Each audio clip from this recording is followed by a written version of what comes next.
Hello, this is Sun Tzu for GosuGamers, and I'm here with Liquid Bulba. So, we just watched Fnatic and Alliance play their first game. What were your impressions of the two teams? It was a weird game, something I didn't really expect. Fnatic had these kind of dual lanes that they picked just to make strong dual lanes, but Alliance just outplay them in all the movements and stuff. So the game was over within the first 10-15 minutes when there was this really bad bottom fight where Fnatic dived the tower and Alliance just wiped them, and there was track as well, so it was just over from then.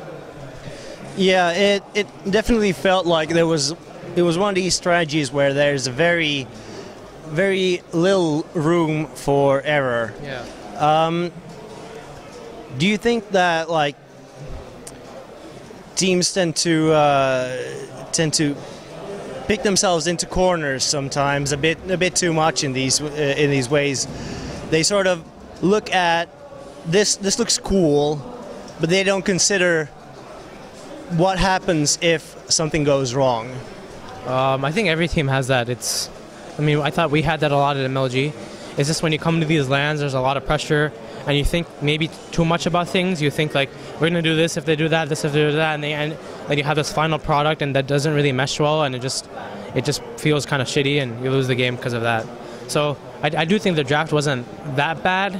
It's just that I don't know, there just wasn't that much synergy between it. Their individual heroes were strong, but just overall together, it just wasn't something that Fnatic, I don't think they really had a chance that game. Yeah. Now, you mentioned your performances at MLG, and at times, your game against Alliance, you looked really sharp. And then other games, it just didn't feel like you were coming together as a team to really execute what you were looking for. Can you tell us a bit about sort of your view of what the problems were? I thought MLG was a tournament of drafts. The team that had the better draft won every game. I don't think you can name me a game where one team had a worse draft that won the game. It's just how this patch is right now. So I think the game versus Alliance, we outdrafted them, and the games we lost, I thought we just had bad heroes and bad lanes. And same for even the finals. The first game, I thought DK outpicked them. Outpicked Speed, and then the last two games, I thought Speed outpicked them. I mean, even the games with Na'Vi, the games they lost to DK, I thought they got outpicked pretty hard, and then I just think most of the tournament was drafts, and I thought Speed had the best draft in MLG, and I thought Alliance and us, we kind of had a similar style, meaning we value the same heroes, but we just didn't play the patch right, and I thought teams like Sigma, especially during the round robin, Sigma outpicked everyone. So it's just right now no one really knows what to do in this patch, and it comes down to these kind of random things that win you these games, like the drafts, the movement, and the heroes, and that's one of the reasons Speed won, is because they had their drafts are very low risk, meaning they could just turtle out till 60 minutes and then they could win some games because they won some 3 Midas, and then they had very strong heroes like Clockwork and Lich and OD, and they could win late game with them and they could win mid game with them, and it just every game was like that, I thought.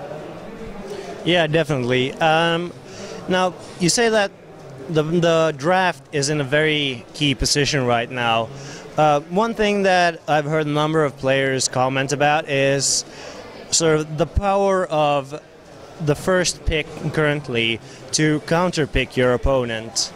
How do you feel that this has this grown in magnitude with the new patch, or is it something that people just are utilizing more?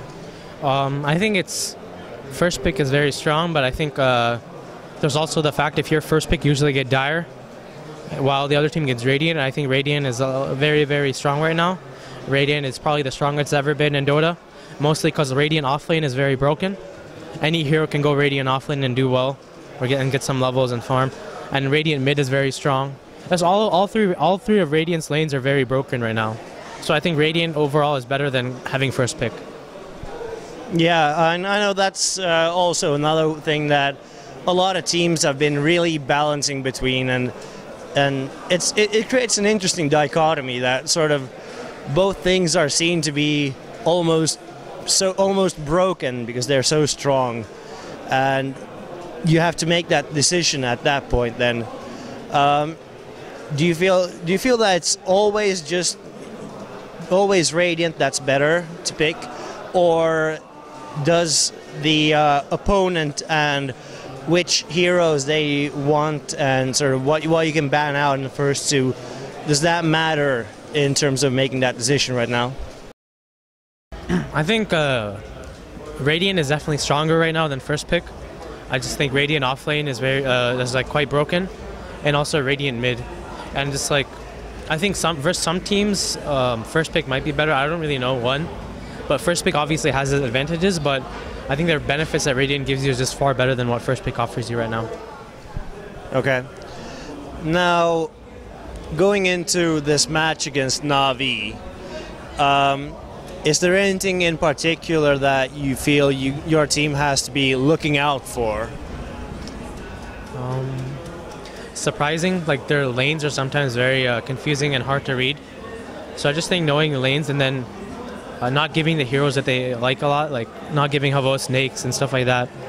And I don't know, it's a hard team to read, you know. It's just you have to go in and be confident.